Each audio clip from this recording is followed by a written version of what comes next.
Well, it's a series again as the Pacers fall in Game 3, 106-100, in a game where it looked like they sort of had in control, especially in the first half. They led by as much as 20 points in this game, but the Knicks, they know how to come back from 20-point deficits. They did it twice in their last series against the Celtics. So here we are, the Pacers were in control, lost a little bit of their poise in the second half. The Knicks erased that deficit that they had, and Karl-Anthony Towns stepped up in the fourth quarter, 20 of his 24 points in that final frame. 106-100 again as the Knicks now narrow the Pacers' Eastern Conference Finals lead to 2-1. Poor job of closing the third quarter, and not a good enough start to the fourth quarter. Turned it into, a real back and forth game, and they executed down the stretch, and we did not execute well enough. So credit them for fighting hard, hanging in. We got a pretty good lead in the third quarter, but didn't do a good enough job of attacking, but also avoiding miscues. So. Difficult loss.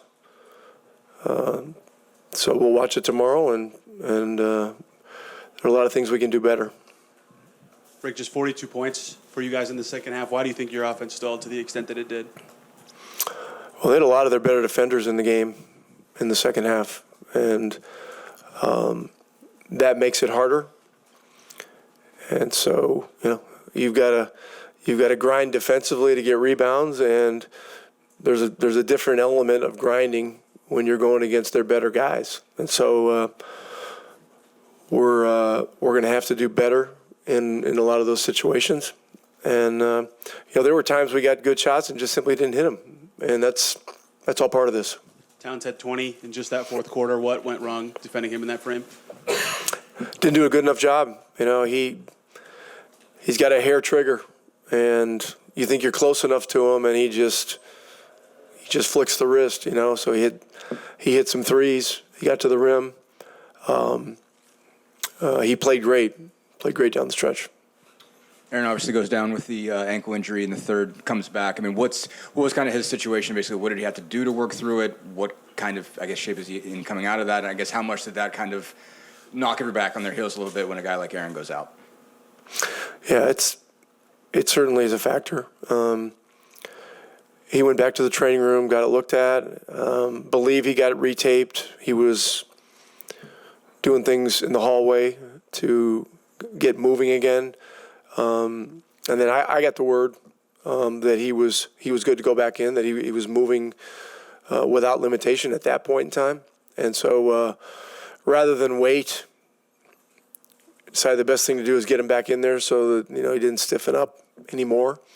And then, down the stretch, he seemed to move okay to me, just from the eye test standing there, but I haven't studied the film yet.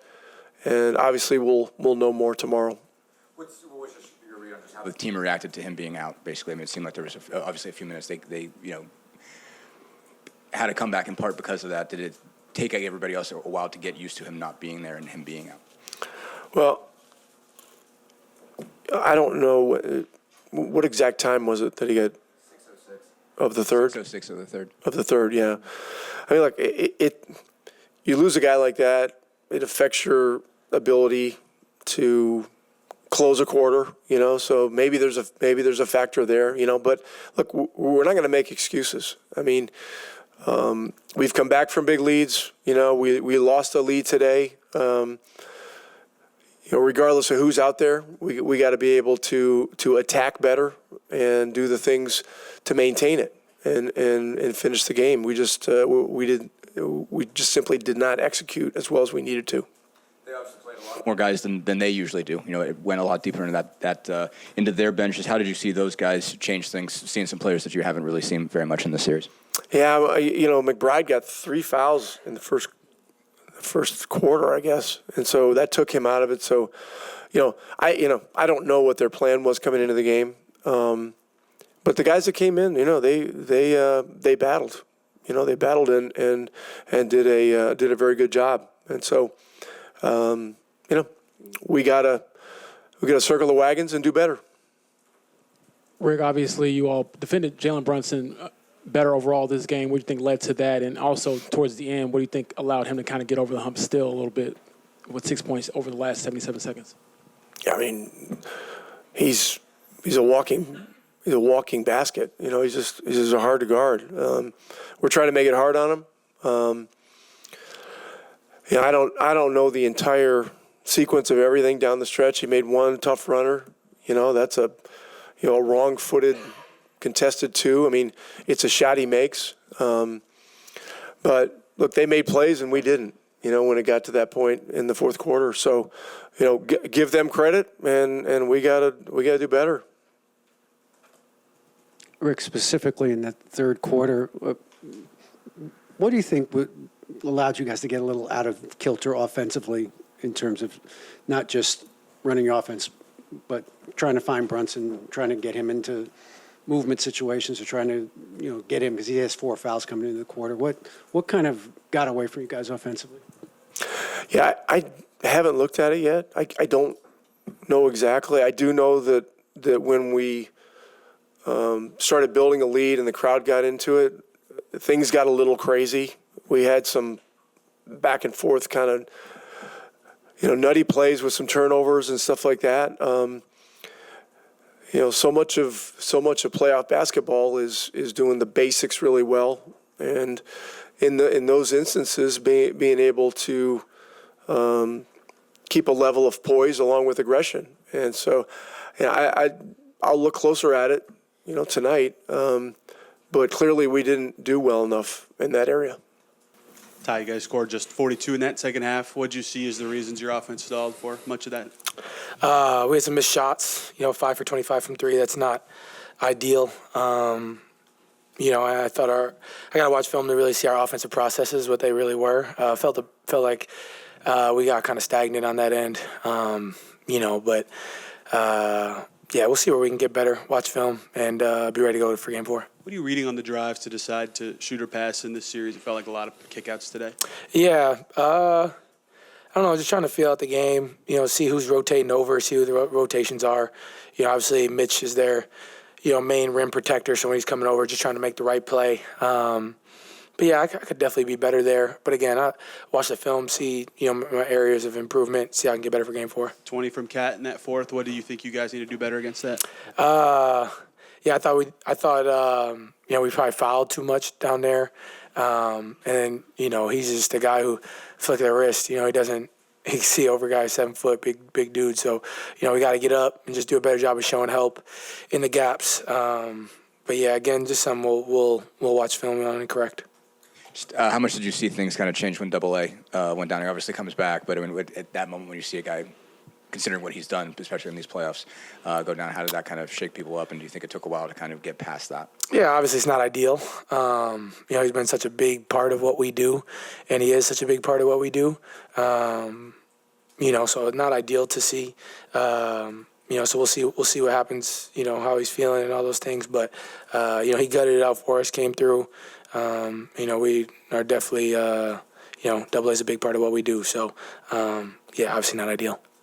How did they change it by going a little bit deeper in their bench? Obviously, they changed the starting lineup, but they also played a lot more guys that you haven't seen very much in terms of minutes. I mean, just how did that change the dynamic, especially in terms of what they were able to do on defense? With other guys playing, those are, I think those, especially all 4 of the guys who played off the bench are really defensive guys, and they come in and wreak havoc. And I thought we just didn't do a good job of, continuing to play fast. I felt like I did a poor job of keeping pace in the game, especially in the fourth there.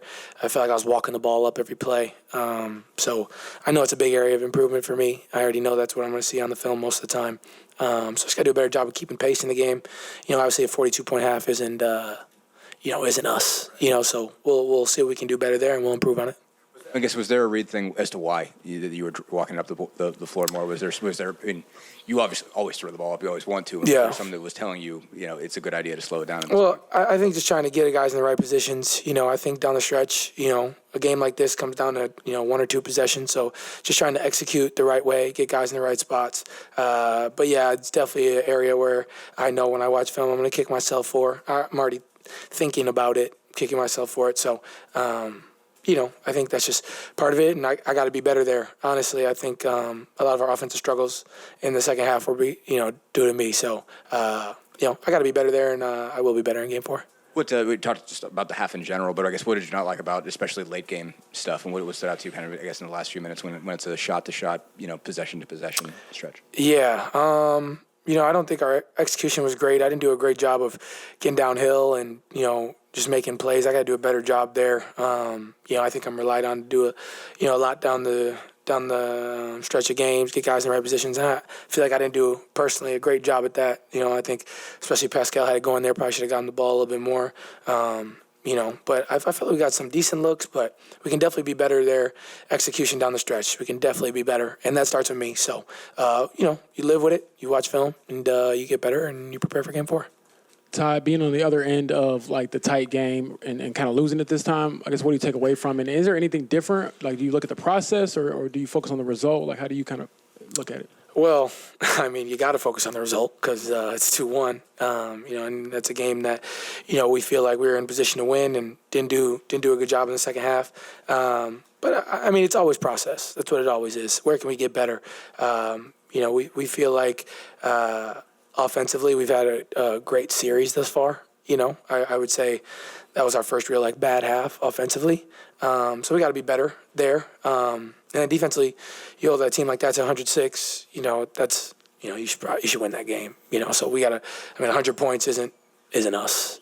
So kudos to them. They did a good job, but there's definitely areas that we can improve on. And like I said, I'm sure we'll have a great film session tomorrow. Guys will watch film on their own tonight and tomorrow, and see where we can get better. It's one day in between games, so it is what it is. You watch film, then you just flush it and get ready for Game 4.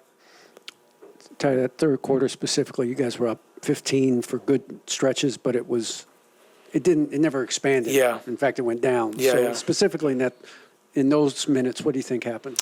Yeah, it's just such a thing that I have to watch film to give you a better answer on. It felt like the game was just stuck there, which is a weird feeling. It felt like every time we scored, they scored. Every time we didn't, we got to stop. Never could, fully pull away. So again, I don't really know the real answer. I got to watch film and see where we can get better there. I thought the ball got stuck a little bit.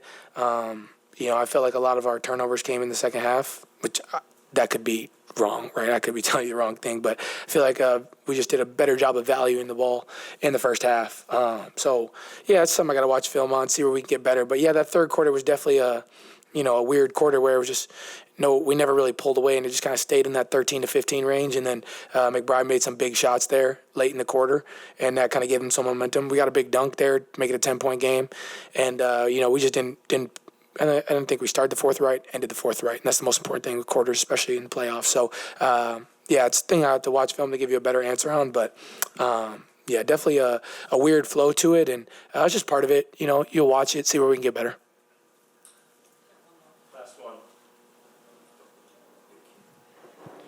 Yeah, Ty.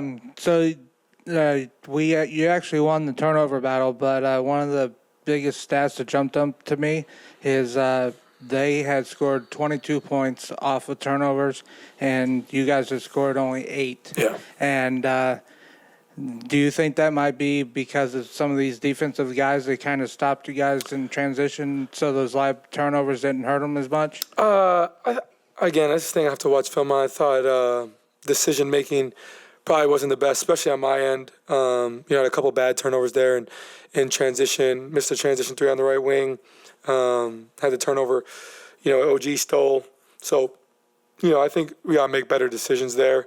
But it's definitely a thing. You want to execute when you force turnovers to get rebounds. We run the rebound, or did we? No, we lost. No, you won it. Oh, we won the rebound battle. Yeah, so I feel like obviously that's the biggest point of emphasis when you play this team, especially with them starting big and for us to still win the rebound battle. That's ideal for us. So we just got to do a better job of execution.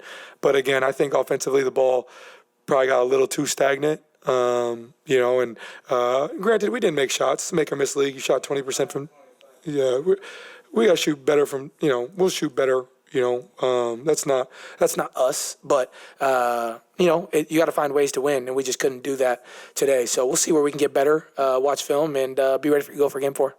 Pascal, as you think about that second half, just 42 points for you guys. You were up 20 in the second quarter. What do you feel like went sideways offensively that you guys couldn't ever get it going the way you want? Yeah, we didn't make threes at all. I didn't think we was playing out like as fast. We didn't really attack the paint as much. But yeah, just when you shoot the ball like that, and then they got going, they got guys that got going, that group out there, they made big plays and they played better defense than we did. We still were solid on defense. I just thought we just didn't get like a rhythm offensively. How much do you feel like that was because of Cat putting in all those shots, start the fourth, couldn't run the way you wanted? No, he won on the run. He wasn't able to shut that off. So we got to get better at that. And yeah, like he made some big plays at the end for them, and we weren't able to get stops when we needed them really. And also offensively, we didn't have our usual pop. Ty just put a lot of the offensive struggles on himself, not getting the guys the pace you want. What can you guys do to help him play the speed you want and get the shots that he likes? Wait, who said that? Yeah, we just gotta play. We just gotta play our way. And again, he's our leader in terms of getting us on the floor and where we need to be. But we just gotta run better. We just didn't have that kind of like ball movement and everything like as much as we usually do. So we gotta fix that. What did they do to kind of take you out of what you're doing? And in particular, how much did the guys that they played that they usually don't play change things? They obviously went a lot deeper in their bench through a lot of. Yeah, I have no idea how much it impacted. To be honest, I just think like for us, like no matter who's out there, like we just got to play our way, and I don't think we did. How did just the moment when Aaron goes down? Obviously, he came back in, but how much do you think that shook things? Yeah, no, it's tough. I mean, obviously, we hope it's nothing, and he can be back with us. It's a huge part of what we do, offensively and defensively, especially. Yeah, he's a tough guy, and we'll just wish him well. Hopefully, he's with us next game.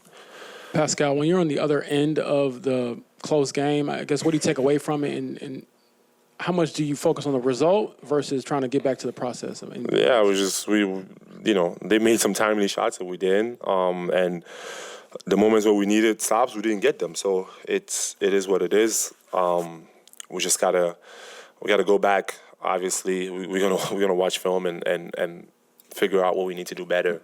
And yeah, like in the moments where it was there, they made the shots and we did. Pascal, Rick, Carlisle was in here talking about you guys may have lost a little bit of your poise in the second half, turnovers, and you guys are all talking about the ball movement and the ball get staticky. Is the poise, were y'all maybe looking ahead? Is there any reason for that? And could it be that you're 15 points ahead, you're about to close out game 3 and kind of fell apart? No, I mean, I think, I don't know really what it was, but again, we're going to watch it and make sure that, we stay playing our way. And I just thought we just didn't. And again, when you shoot whatever from 3, like it's hard to win the game too.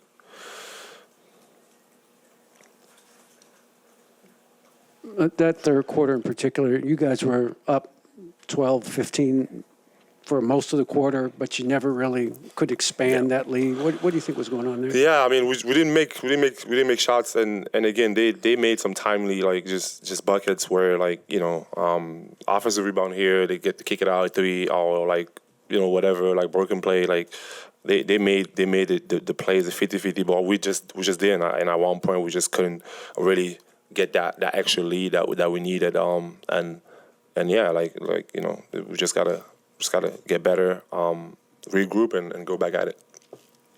Pascal in the back here. What's the message to the team going into Game 4? You guys are still up 2-1. How do you regroup and make sure you get that win? Yeah, we just gotta. It's one game at the end of the day, so we gotta go back for almost half of the game. We played really, really good defense. We played really, really good basketball, and the other half we didn't. So we just gotta go back to that and just figure out what went wrong and just go right back at it. It's one game and on to the next one.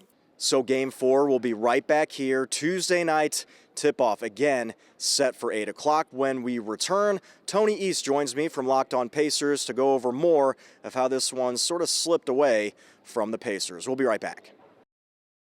All right, welcome back into Gamebridge Fieldhouse, joined now by Tony East of Locked On Pacers. Well, yeah, the Pacers lose this one 106-100. It's now a series again, so to speak, and a game that felt like the Pacers sort of just let slip between their fingers, right? The exact opposite of most of their games in this postseason, where they're never out of it. They can come back from any deficit at any time. Today, up 20 in the second quarter, up 16 in the third, up 10 going into the fourth, and then just let it slip away. Only 42 points scored in the second half. They just kept watching this one get out of their fingertips, even tying it late, but they didn't have enough consistency on offense. Karl Towns got it going in the fourth, and their first clutch loss of the postseason, it really felt like it was a tough ending for them.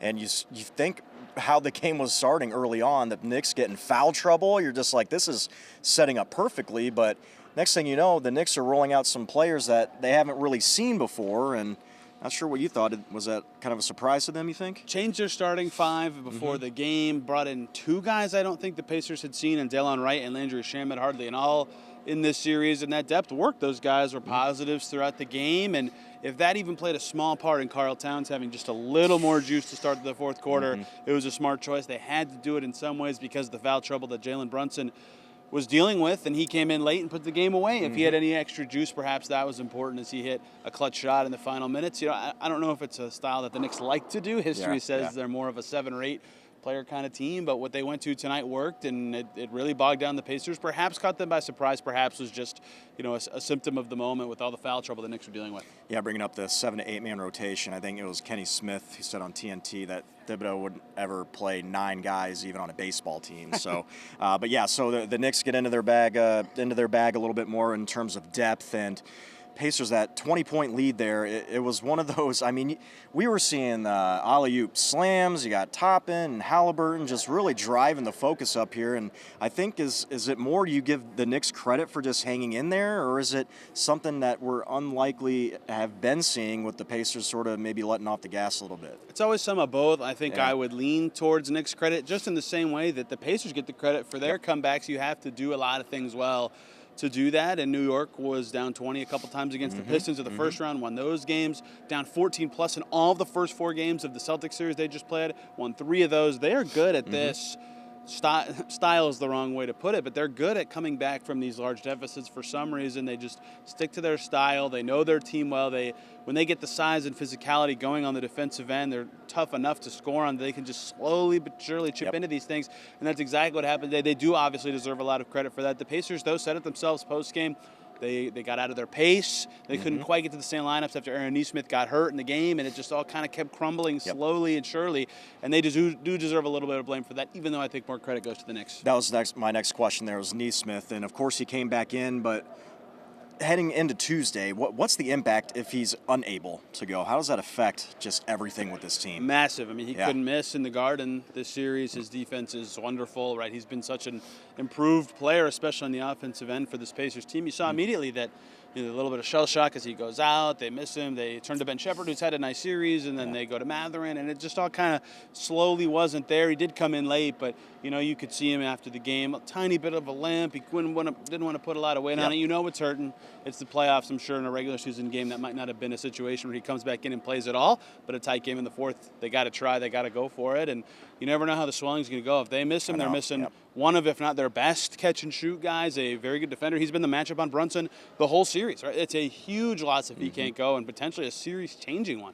I ask you this every single game. When you head into the next one, what sort of things are you looking forward to seeing them improve on in Game 4? Yeah, the defense on Cat's going to be the first thing, and it's not as easy as just, guard him better. Right? He just flicks his wrist and makes these threes, and it happens so fast, right? If you're not ready, they'll splash in a bunch of them that quick like he did to start the fourth. But I would, with Brunson not on the floor with his 5 fouls, I think they got to try to double him in the post a little bit harder, get him off the ball, make other guys beat you a little bit more than they were willing to do. But a lot of it's on them. We've seen this a lot in the playoffs and their losses. They lose their tempo and pace on offense. It just feels like such a grind for them to get the shot they like. They're deep in the clock. It's not a good look. It's mismatch hunting. It's not quite Pacers-y basketball, for lack of a better term. And I don't know exactly what gets them into those habits, if it's something the defensive does or if it's on them, but they all pointed to that as an issue post-game today. I think they'll try to be able to maintain their pace and tempo for 48 minutes on Tuesday. Yep, we'll see. Game 4 is on Tuesday. It's right back here in front of Gamebridge Fieldhouse, in front of you, the fans, and